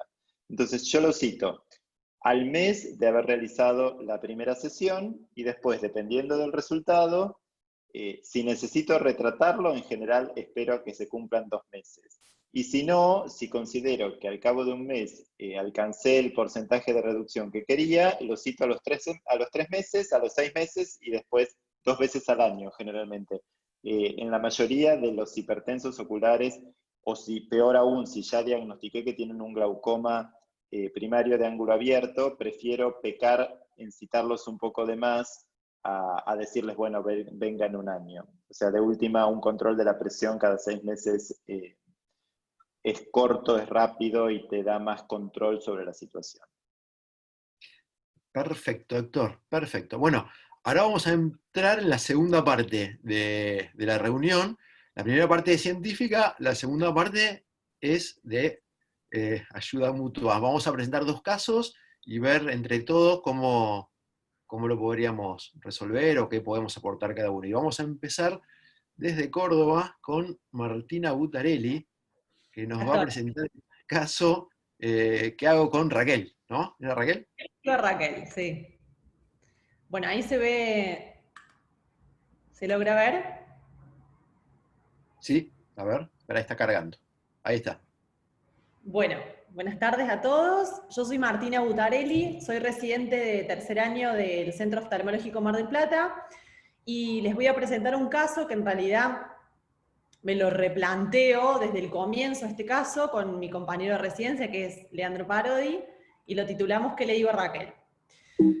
Bueno, ahí está. Bueno, mi paciente es Raquel, tiene 86 años, como antecedentes personales patológicos, tiene demencia senil, lo pongo entre signos de pregunta porque la verdad que la paciente es muy lúcida, ella sabe las gotas que usa, cuándo se las pone, vive sola, la verdad que es muy lúcida Raquel. Y está diagnosticada con vértigo. Está medicada con memantina y betahistina, y como antecedentes oftalmológicos tiene diagnóstico de glaucoma y está medicada con dorsotimo. Yo dividí el caso clínico en 3 años, que fueron diferentes médicos las que lo vimos, y en el 2018 la paciente consulta porque tiene visión borrosa en el ojo derecho. La agudeza visual sin corrección del ojo derecho es de visión D2 y 0,3 para ojo izquierdo, tiene una presión de 18, es pseudofáquica de ambos ojos, ella no sabe precisar cuándo la operaron, y el fondo de ojo que le hacen en ese momento presenta un edema macular cistoideo que se lo atribuyen un posible Irving gas y le detectan hemorragias y una papila pálida. Ojo izquierdo, sin particularidades. El OCT de ojo derecho es de 513 de espesor macular y la tratan con prednefrin forte, Acular y Osurdex en ese ojo. Bueno, el OCT post-Osurdex, el primero es de 3,96, a los 2 meses y a los 4 meses la paciente no tiene ningún tipo de mejoría, a los 2 meses el espesor macular mejora, pero inclusive aumenta la presión a 28 y a los 4 meses ya está peor y sin mejoría de la agudeza visual. La presión sigue alta siempre, entonces le agregan brimonidina a la dorsotimo. Acá lo que vemos es el OCT del 2018 del ojo derecho, que vemos el edema macular con múltiples quistes, con una estructura completamente desorganizada de la mácula. Ese es el mismo, ese es previo a los Osurdex. Tenemos el OCT post-Osurdex a los 2 meses y a los 4 meses, que vemos que está feo e inclusive peor. Y llega el 2019, la ve otro oftalmólogo, el motivo de consulta sigue siendo la visión borrosa en el ojo derecho y refiere que se le cierra el campo visual en el ojo izquierdo. Y como dato positivo, tiene una marcha inestable. La agudeza visual sigue siendo visión D2 y de 0,3 sin corrección. Tiene una presión que regula en 16 y 15 como máximo. Y acá ya hay una descripción un poquito más amplia de lo que es el fondo de ojo. El ojo derecho tiene una papila excavada, pálida, hay hemorragias y drusas paramaculares, sigue teniendo el edema macular. Y en el ojo izquierdo también la papila está pálida, excavada y hay drusas en el polo posterior, siendo que el año anterior el ojo izquierdo supuestamente estaba normal. Bueno, acá tenemos el OCT del 2019, que vemos que sigue igual, sin ningún cambio, inclusive peor. Este es el campo visual de la paciente, los dos son confiables, vemos todo un escotoma absoluto en el ojo derecho, y en el ojo izquierdo vemos el cañón de escopeta. Bueno, se decide ponerle otro Surdex en el ojo derecho, la presión aumenta inclusive más, a 28 llega, y le agregan a dorsotimo y la brimonidina un latanopros. Y como no regula la presión, le hacen una trave de ojo derecho. Llega el 2020, esta es nuestra consulta junto con mi compañero de residencia, que es Leandro, y la paciente consulta porque se le cierra el campo visual de ojo izquierdo, sobre todo cuando quiere leer. Y la verdad que la demanda de la paciente en todas las consultas, porque la vimos muchas veces, es: doctora, no me quiero quedar ciega. Y todos los días viene, y no es que viene todos los días, pero cada vez que viene a la consulta ella tiene ese miedo y dice que se le cierra el campo visual. Nosotros, indagando un poquito más, la paciente dice que es hipertensa, que ella suspendió ella sola el tratamiento, porque le parecía que se tomaba la presión, tenía 140, 130, le parecía que era normal, bueno, suspende la medicación y toma silostazol hace 1 año y medio. Tiene una éstasis venosa en los miembros inferiores bastante pronunciada, y la refraccionamos. Ojo derecho tiene una miopía, ojo izquierdo una hipermetropía, tiene un astigmatismo bastante alto en los 2 ojitos, agudeza visual sin corrección, amaurosis para ojo derecho, 0,3 para ojo izquierdo, y con la corrección esa, que fue la de ese día, llega a 0,7 en el ojo izquierdo. Bueno, la biomicroscopía tiene una exodesviación, el resto bastante normal, tiene una midriasis media, el lío está centrado en el BAC, no parece que haya sido una FACO complicada, y la ampolla está formada. En el ojo izquierdo tiene una biomicroscopía normal, y el lente intraocular está centrado, o sea que tampoco parece que fuese nada complicado. La presión está en 13 y 14, y le hacemos el fondo de ojo. En el ojo derecho tiene una papila que es completamente atrófica, pálida, excavada 0,9, tiene una alteración del epitelio peripapilar, y lo que sí vemos son los vasos tortuosos, muchas hemorragias en todo el polo y por fuera de las arcadas, y el edema macular central. Que esto también nos hace un poco replantear la etiología del edema macular, ya no pensando tanto en un Irving gas, por ahí pensando algo más vascular. Y el ojo izquierdo, también la papila es súper atrófica, excavada 0,9, tiene cruces, tiene drusas, y la retina está aplicada. ¿Por qué remarco lo del edema macular? Porque yo lo sumo también como factor de riesgo de la paciente. Ahí vemos el fundus de la paciente, el ojo derecho, la verdad que bastante fea la calidad, pero bueno, la paciente está muy desmejorada físicamente, le cuesta mucho focalizar, entonces bueno, esa fue como la mejor imagen. Ahí vemos un poquito más de cerca los nervios ópticos, que son bien atróficos, excavados, pálidos. Este es el campo visual del 2020. Vemos que, bueno, el ojito derecho tiene un escotoma total, y sí vemos que definitivamente en el campo visual de ojo izquierdo se le está cerrando, o sea, tiene un cañón de escopeta peor que el del año anterior. Este es el OCT capa de fibra, que la verdad que el ojo derecho no es confiable, no está muy lindo que digamos, pero fue la mejor imagen porque costó mucho hacérselo, pero sí vemos que también en el ojo izquierdo hay una pérdida de capa de fibras nerviosas, está muy alterado.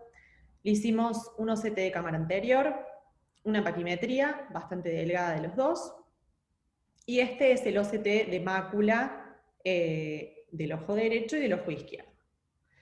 Entonces, varias cuestiones que nos remarcamos nosotros. Primero me parece que se le dio mucha importancia al edema macular del ojo derecho que al glaucoma en sí, sabiendo que fue refractaria varias veces la paciente a la medicación. También replantearnos la etiología del edema macular, que parece ser más vascular que posquirúrgico, sumándolo como factor de riesgo. Me pregunto si fue acertado usar unos Surdex en una paciente que tenía glaucoma, si no hubiese sido mejor utilizar un anti-VEGF. Creo que también pasó por muchos médicos y nunca se la abarcó íntegramente. Y nosotros le solicitamos un ecodoppler de vaso del cuello y control cardiovascular. Perdón.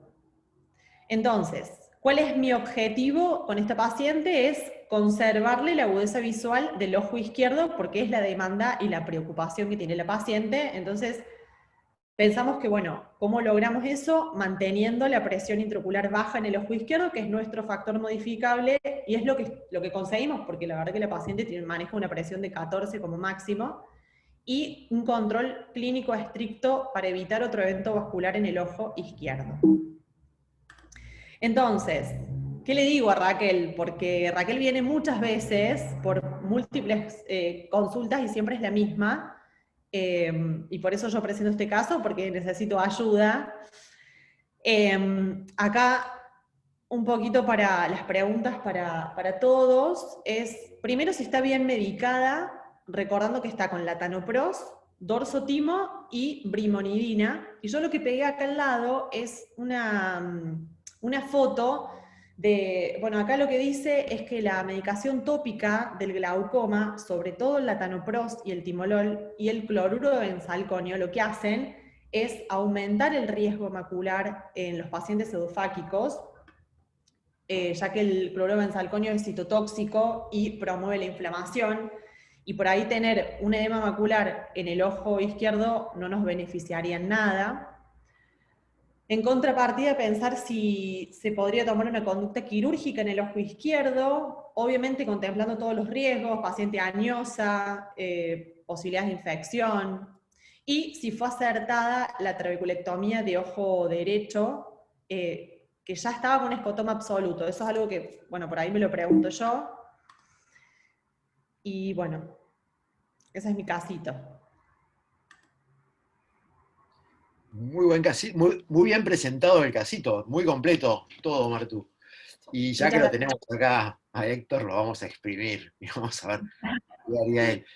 Yo encima vi que ahí terminaste tu charla de SLT con la cicloablación, pero capaz porque que... porque es una charla más larga. Tengo todos los bueno, másteres pero juntos. ya te comprometo acá delante de todos que nos des una charla de eso, porque este caso está buenísimo para eso. Y no tenemos mucha experiencia, más, 0 experiencia tenemos acá en Mar del Plata. Así que si alguna vez Cuando quieran, cuando hagan el otro, lo hacemos. No hay problema. Pero bueno, No hay ¿qué problema. opinas del caso Héctor? Tiene muchas aristas. Por ahí, o sea, por un lado el edema macular en el ojo derecho y la reacción al primero Surdex definitivamente es una paciente que es positiva o reactiva a los corticoides. O sea, yo creo que con una amaurosis, no sé si le hubiera hecho el segundo Surdex, probablemente no, pero yo no soy retinólogo y no quiero meterme en el terreno, porque por ahí consideraron hacerle el segundo porque esperaban una respuesta. Lo que yo, desde mi trabajo en el glaucoma y en la neurooftalmología, es que cuando un ojo ya está maurótico, con una falta de reacción pupilar y una atrofia completa en el nervio óptico, definitivamente no, yo me preocuparía en tener una presión relativamente baja, pero no ni siquiera estar en los órdenes de 10 milímetros de mercurio, como para que no le duela el ojo, porque ya consideramos que el ojo derecho es un ojo sin visión. Entonces por ahí no me planto tanto en que quiero tener la presión cerca de 10. Bien. Con el otro ojo, para mí está con muchas drogas, porque está con 4 drogas. Está con latanoprostimol, dorzolamida y brimonidina. En realidad, por un lado, lo malo que tiene de estar con 4 drogas es toda la exposición al conservante que tiene. Pero otra cosa también que hay que tener en cuenta es que es una paciente que, más allá de que tenga una pregunta obsesiva con respecto a si se va a quedar ciega o no, es una paciente que tiene un déficit cognitivo. Entonces, por ahí, el campo visual, pese a que los índices de confiabilidad son normales, no sé si yo creo que realmente tiene ese campo visual. Si yo juzgo el nervio óptico, pareciera que sí, que tiene un remanente central por dentro de los 10 grados. Pero ahí en los pacientes con 86 años y un déficit cognitivo, la verdad es que el campo visual se torna un poco endeble como evidencia para ver cómo está. La presión en este momento se encuentra controlada y la persona tiene 86 años. Y una de las variables a tener en cuenta es la expectativa de vida, pese a que nadie quiere especular con la vida de nadie, pero no sé si una paciente con 86 años, probablemente yo no le haga ninguna cirugía penetrante, más que ya está operada de catarata. O sea, lo que yo puedo hacer, en general, la SLT en un paciente que ya tiene una cirugía de catarata y que está con 4 drogas, por ahí aporta poco efecto adicional. Pero de las drogas antiglaucomatosas, la brimonidina es probablemente una de las que más reacciones alérgicas genere. Y sobre todo después de los 6 meses de ser utilizada. Entonces, muchas veces la SLT, aun cuando no cambie el valor de presión, si logra reemplazar a una droga, tal vez le sacaría una droga y le podría hacer una SLT, o se le podría hacer un micropulso. Esa es una buena indicación para estos pacientes, porque el micropulso a lo que apunta también es a reducir una droga con escasa injerencia en la anatomía del globo ocular. Lo único que requiere un micropulso es una anestesia o una sedación y después la aplicación durante 160 segundos de energía micropulsada superior e inferior. Entonces, tal vez en el afán de dejarle la presión en el valor que tiene y retirarle una droga, le ofrecería un micropulso probablemente, o si le puedo hacer un SLT lo intentaría porque es más sencilla aún que el micropulso, pero no la operaría. Bien, perfecto. Y una preguntita con respecto, no al ojo derecho, sino a los implantes de dexametasona en general. ¿Cómo es el manejo tuyo en un ojo con visión, en un paciente que no sabíamos que era reactivo al corticoide, y tenemos una muy alta hipertensión ocular después de los Urdex? ¿Cómo lo manejás? ¿Con drogas? ¿SLT? Nada. En realidad, la hipertensión post-administración de corticoides, o sea, está absolutamente demostrada y el paciente que es reactivo realmente desarrolla presiones muy grandes.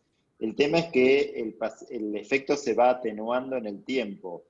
Se puede utilizar la SLT si tiene un ángulo abierto, se puede utilizar un micropulso también, pero, a ver, si es una medida extrema en alguien que tiene un nervio óptico muy dañado y yo estimo que si le mantengo la presión en 40 milímetros de mercurio lo voy a dejar ciego, hasta se puede intentar una trabeculectomía porque uno busca descomprimir el ojo.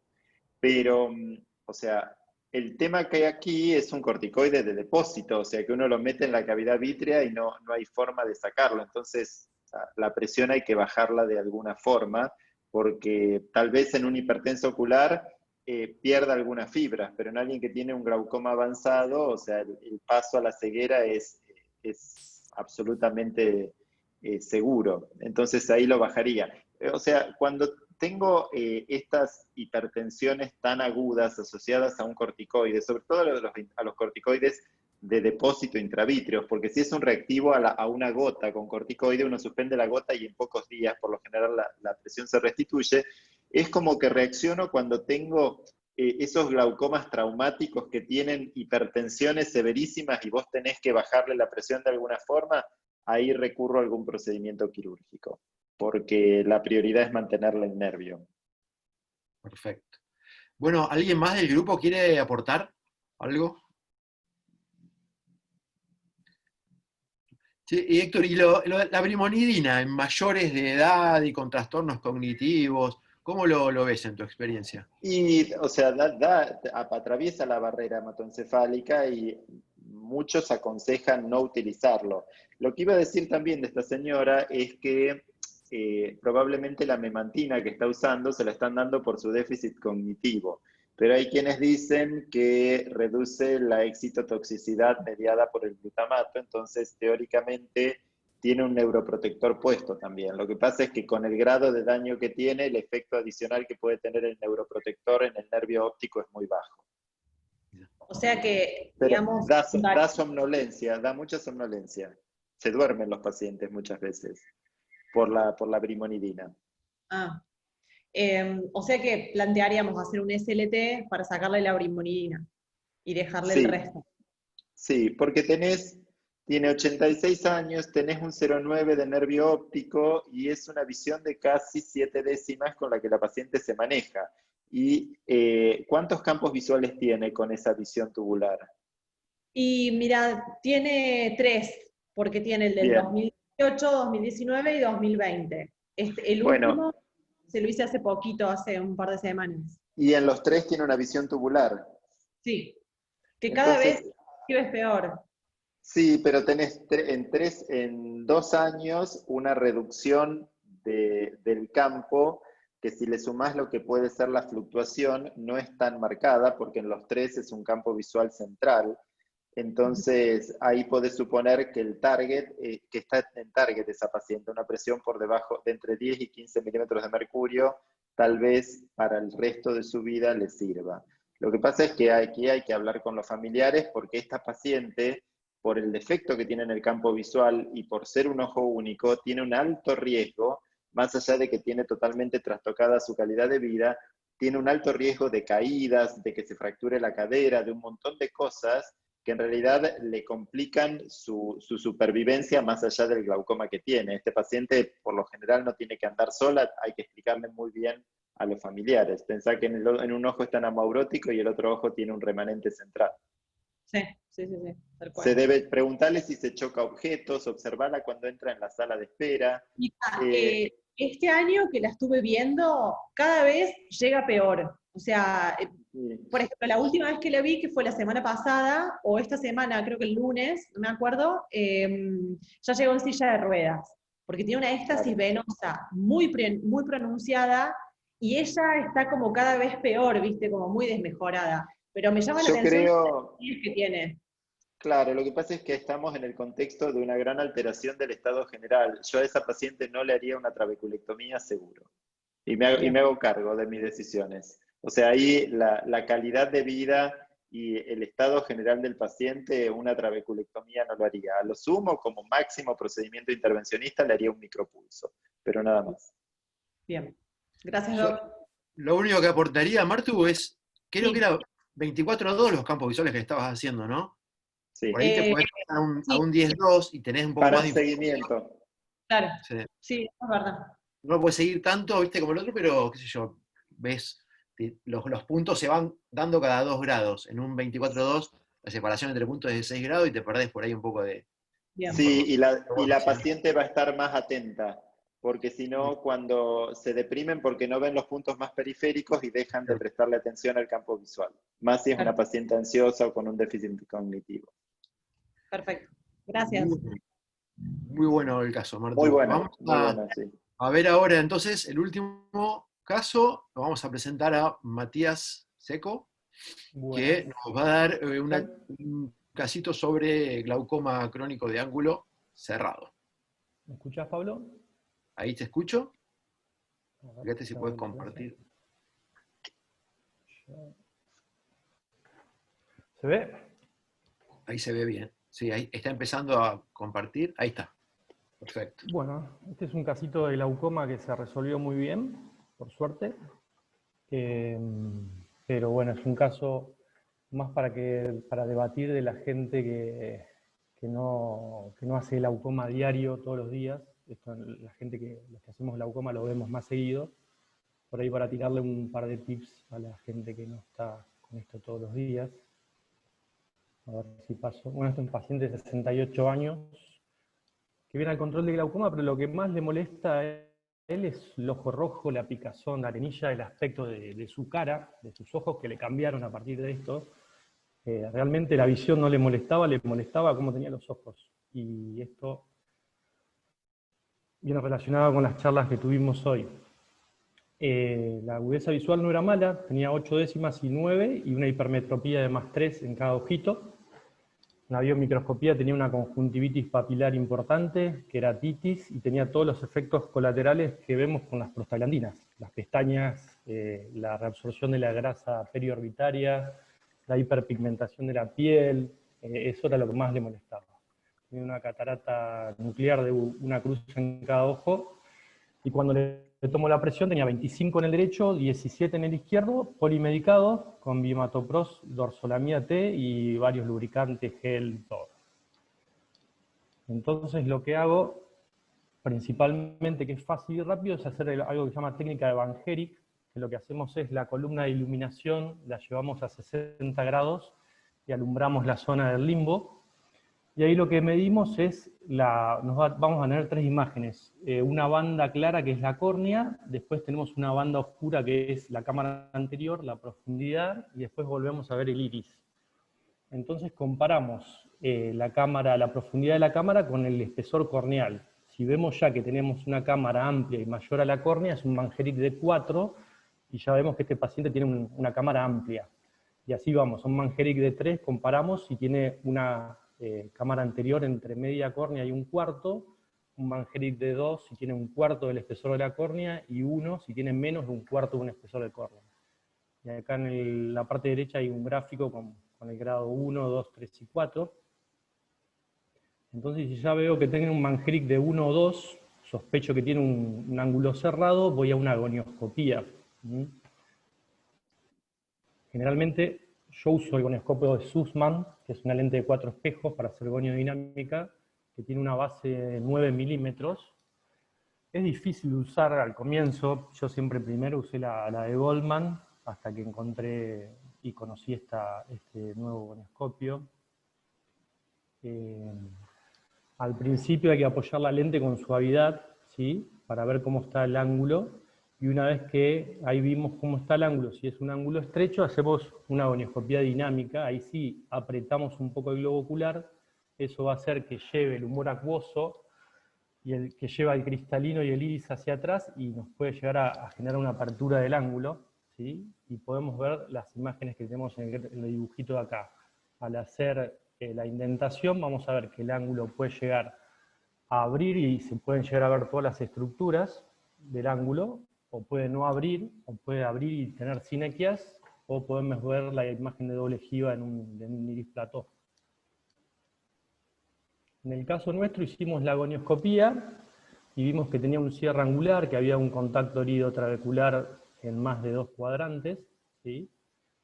Hicimos la goniodinámica a partir de hacer la gonioscopía y vimos que en el ojo derecho tenía sinequias periféricas anteriores y en el ojo izquierdo veíamos todas las estructuras, o sea que haciendo la goniodinámica el ángulo se abría.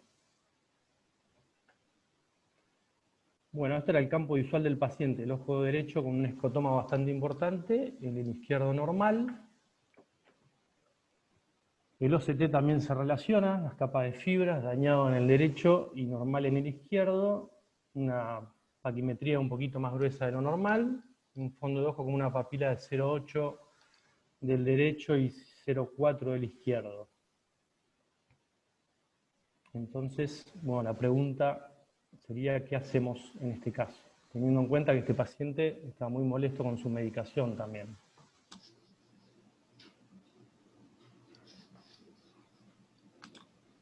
¿Me escuchan? Sí. ¿Querés que lo discutamos ahora? ¿Sí? ¿O seguís? ¿Sí? Sí, digan, opinen, Bueno. y yo muestro después cómo se resolvió el caso. Yo no digo nada pues ya lo vi, pero vos... Bueno, en un glaucoma de ángulo cerrado, en realidad, o sea, a mí no me gusta el cristalino, o sea, yo soy partidario de operarlo de cristalino, o sea, sacarle la catarata, pero en este caso no tenía mucha catarata, pero el cristalino juega un rol fundamental. Lo único que le juega en contra es que ya tiene sinequias anteriores periféricas. Entonces, muchas veces en un glaucoma por ángulo cerrado en el cual hay un cierre aposicional y está hipertenso ocular, sacar el cristalino puede ser una medida terapéutica interesante. Dicen que cuando hay sinequias anteriores periféricas, el efecto obtenido no necesariamente es el mismo que se ve en alguien que tiene un cierre aposicional. Pero yo lo primero que haría a este paciente es proponerle una facoemulsificación. Desde mi punto de vista, o sea, yo en ese sentido, o sea, no sé cómo lo manejaron, pero hay muchas escuelas. O sea, yo creo que acá tiene una presión por encima de 20, pero tiene un nervio que puede resistir, si se toman los recaudos pertinentes, una facoemulsificación sin que desarrolle un pico hipertensivo y ver qué pasa.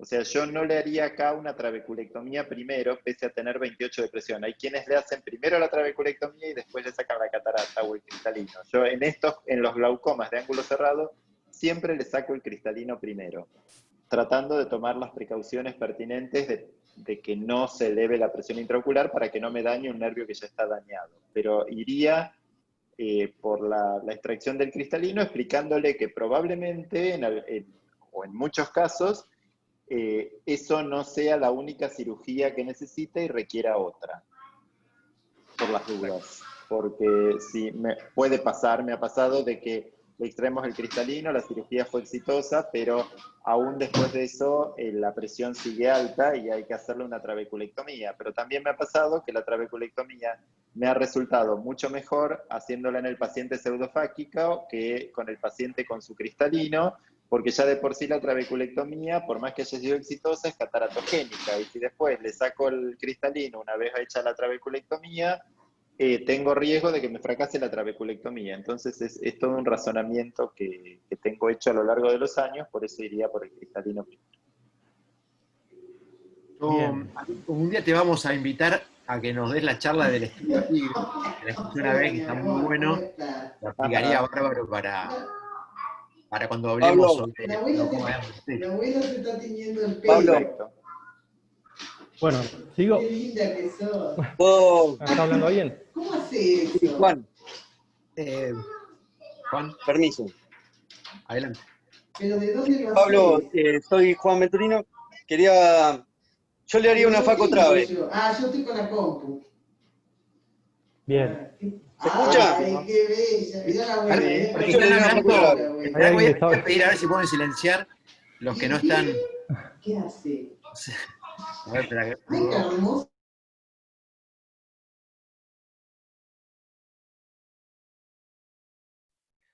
Bueno, ahí Dani silenció a todos los que...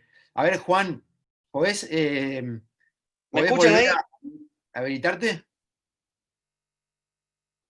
Ahí está, Juan. Hacenos de nuevo la pregunta, Juancho.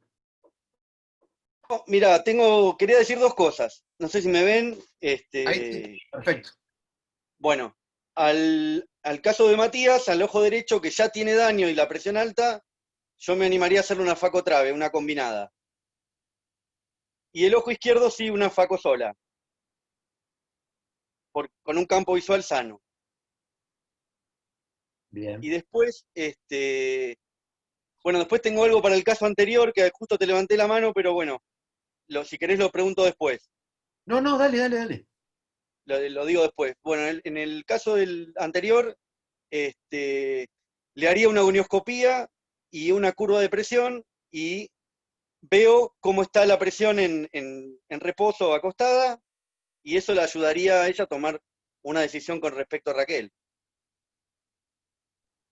Bien. Si ponele que te dé en reposo niveles tensionales muy altos, ¿qué le propondrías? Y ahí me inclina una trave. Bien. Pero bueno, esas son dos cosas que ella tiene para hacerle. Ya que lo tenemos a Héctor, ¿vos cómo ves el perfil de presión de 24 horas con los procedimientos de subciclo o de cicloablación en general? Ay, está silenciado, Héctor. Si logran aplanar la curva. Sí. Sí, el tema es, en mi experiencia, que los procedimientos de cicloablación para mí representan una herramienta para el mientras tanto, mientras uno toma una decisión que la puede posponer un poco en el tiempo, porque no tengo efectos muy duraderos con el micropulso. O sea, baja la presión, podés suprimirle una droga, pero por lo general no son tan sostenidos en el tiempo. Entonces puede ser, para mí, la paciente que presentaron antes es como un caso ideal. O sea, yo no le haría una trabeculectomía a esa paciente por la calidad de vida que tiene y por el estado en el que se encuentra. Pero sí tal vez le haría un micropulso y si resulta hasta se lo podría repetir. Pero en cuanto a la curva, los que tengo, o sea, si se observó una reducción inicial, la reducción se mantiene, pero es por unos meses. O sea, por lo general el resultado dura menos, al menos en mis manos, que una SLT bien hecha. Pero tal vez porque las indicaciones son totalmente distintas y porque ya partimos de un grado de daño cuando se aplicó el micropulso mucho mayor que cuando se indicó una SLT, por ejemplo, en un hipertenso. Bien, muy bien. Bueno, Mati, ¿querés seguir con el caso? ¿Cómo comparto de vuelta? Dale. Creo que se fue. A ver.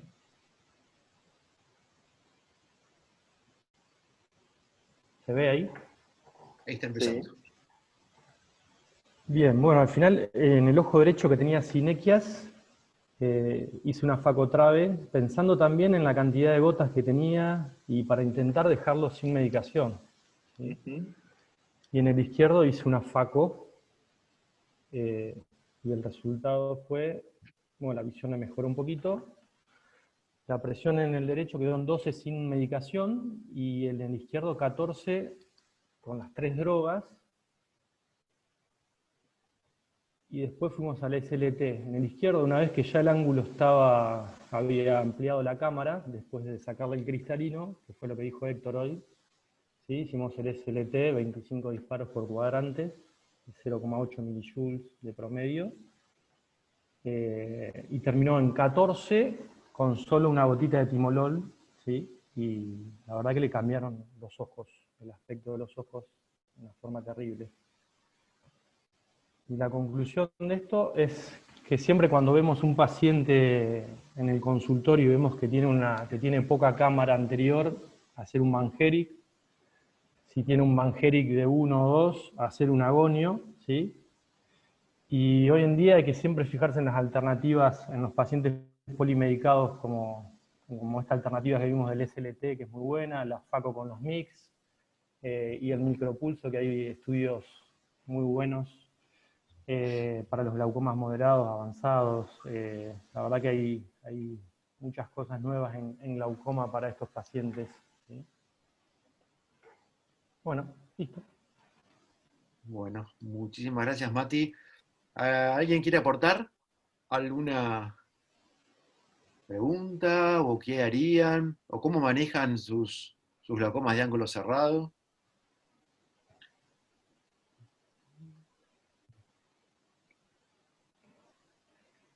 Entonces, por ahí, bueno, agradecerles a todos. Tenemos unos avisos parroquiales. El chat, el grupo de WhatsApp, estamos unos cuantos de los que estamos acá ahora, así que nos pueden escribir, los que quieran participar. No, a ver, no es un grupo de expertos en glaucoma, no hay ninguno de expertos en glaucoma de los que estamos acá. Es un grupo que nos guste el glaucoma. O sea, no hay que saber, ¿sí?, sino tener ganas de participar o de aportar algo. Y abierto para todos. Los que quieran participar en el grupo, me avisan, nos mandan un mensaje a nosotros y los incluimos. Los que no quieran participar, pero de repente tienen un caso que les gustaría la opinión de los demás, nos lo mandan a cualquiera de nosotros, sin ningún dato privado del paciente, ¿sí? Pero nos mandan un resumencito, no hace falta que hagan un PowerPoint. Y tratamos entre todos, amistosamente, de decirle lo que nos parece a nosotros o lo que haríamos. Y los que quieren participar, bueno, bárbaro, se meten adentro y vamos a participar. Y vamos en el grupo a plantear ahora qué hacemos para la próxima reunión. Algo científico y algo también de casos clínicos. Y ya que lo tengo acá, lo comprometo a Héctor si quiere hablarnos de cicloablación o del EAGLE, del estudio del multicéntrico sobre ángulo estrecho, que se dio ahora justo esa posibilidad. No te vamos a hinchar mucho, una vez más o 2 veces más. No, pero cuando quieran, cuando quieran. Me sorprendió la hora, soy sincero. Sábado a la tarde hay que ser muy guapo para estar ustedes acá. Yo le calculaba 1 hora y ya llevamos 2 horas acá. Así que la verdad, los admiro. Yo lo que quería decir, el tema de la extracción del cristalino es una herramienta muy importante que tenemos para el manejo del glaucoma de ángulo cerrado. Pero hay que ser muy claro cuando uno habla con el paciente y le propone la extracción del cristalino. O sea, porque el paciente asocia la extracción del cristalino con la extracción del caracatarata y que nunca más va a usar anteojos y que va a estar perfecto, y se olvida que uno está hablándole de la extracción del cristalino con el objetivo de modificar la estructura para tratar de lograr un mejor drenaje y bajarle la presión. Entonces hay que ser muy claro lo que uno busca, porque muchas veces las expectativas del paciente, más allá de que tenga un glaucoma, es que va a ver perfecto sin anteojos y que va a estar todo fantástico, cuando en realidad lo que uno propone es modificar la amplitud angular para bajar la presión intraocular. Y con respecto a la facotrabeculectomía, yo hacía mucho, es más, tengo varias cosas escritas de facotrabeculectomía, y en realidad lo que se vio es que aún en pacientes que tengan un cierto nivel de sinequias, no los 4 cuadrantes sinequiados, muchas veces la extracción del cristalino continúa ayudando y da aire para planear una trabeculectomía que logre un verdadero descenso de la presión intraocular, porque se vio que la diferencia en promedio entre hacer una extracción del cristalino solo y hacer una facotrabeculectomía muchas veces oscila entre 2 y 3 milímetros de mercurio, cuando la sola extracción del cristalino es entre 0 y 4, entonces estamos hablando de una reducción de aproximadamente de 6 milímetros de mercurio, cuando la trabeculectomía aislada de por sí baja más. Entonces, pongan en la balanza, la facotrabeculectomía sigue siendo una muy buena opción, pero el postquirúrgico es diferente a hacer la faco sola. Entonces hay que ver qué grado de sinequias tiene, qué extensión en los 360 grados tiene y explicarle al paciente que acá el postquirúrgico va a ser diferente porque además tiene asociada la cirugía de glaucoma. Pero me parece muy rico y muy interesante y da para muchas opciones terapéuticas.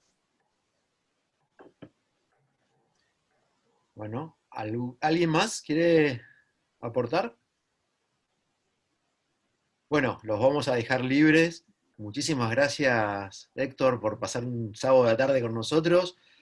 Gracias, Dani, por darnos el espacio del Zoom de la Sociedad Marplatense. Y bueno, los invitamos a que... ¿Dani?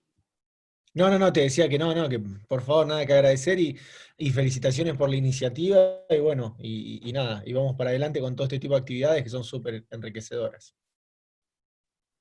Bueno, muchísimas gracias, que tengan un lindo fin de semana. Y bueno, los que quieran meterse en el grupo, manden el mensaje que los ponemos. Y la única condición es que hagan algo.